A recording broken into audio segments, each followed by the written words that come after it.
కానీ పుష్ప 1 రిలీజ్ అయినప్పుడు అంతగా తెలియదు. బట్ పుష్ప 2కి ముందు పావని, పుష్ప 2 తర్వాత పావని డివైడ్ చేస్తే ఎలా అనిపిస్తుంది? ఇంకా 2 రోజులు అయింది కదా సార్ రిలీజ్కి. నాకు ఇంకా అంత తెలియట్లేదు. ఒకటైతే అర్థమైంది, కామన్ ఆడియన్స్ వరకు నేను చేసిన వర్క్, నేను కావేరి అనే క్యారెక్టర్ కోసం పడిన కష్టం అంతా రీచ్ అయింది, వాళ్ళు బాగా కనెక్ట్ అవుతున్నారు ఆ క్యారెక్టర్కి అని, అది మాత్రం అర్థమైంది. సో ఆ విషయంకి ప్రస్తుతానికి హ్యాపీ. ఇంకా దీని తర్వాత ఎలా ఉంటుందో చూడాలి సార్. ఆడియన్స్ మధ్య చూసుకున్న ఆ సినిమా చూసాను సార్. ఈ ఆడియన్స్ రెస్పాన్స్ పర్టికులర్గా ఇప్పుడు 4-5 సీన్స్లో ప్రామినెంట్గా ఉంది.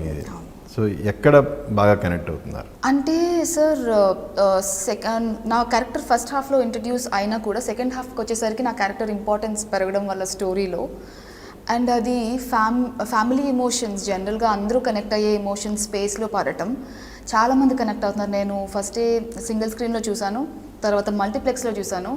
సేమ్ ఒకేలాంటి అరుపులు, ఒకేలాంటి ఆ ఫైట్ సీక్వెన్సెస్కి నేను చిన్నాయన అని పిలిచినప్పుడు ఆ హైకి అందరూ ఒకేలా రెస్పాన్స్ అవుతున్నారు. సో అది అందరూ కనెక్ట్ అవ్వగలిగే ఎమోషన్ స్పేస్లో నా క్యారెక్టర్ ఉన్నందుకు చాలా హ్యాపీగా ఉంది సార్. డ్యూరింగ్ షూటింగ్ ఎక్స్పెక్ట్ చేశారు అసలు ఈ క్యారెక్టర్కి ఇంత హైప్ వస్తుందని?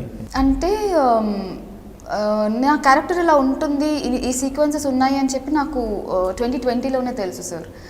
సుక్కు సార్ ఫస్ట్ పుష్ప అనుకునేటప్పుడు ఒక సినిమా అని అనుకున్నప్పుడు నా క్యారెక్టర్ కోసం లుక్ టెస్ట్ అవన్నీ చేస్తున్నప్పుడు ఈ లుక్ టెస్ట్ అన్నీ ముందే చేశారు. చివరి పెళ్లి దాకా కూడా లుక్ టెస్ట్ అన్నీ అప్పుడే అయిపోయినాయి.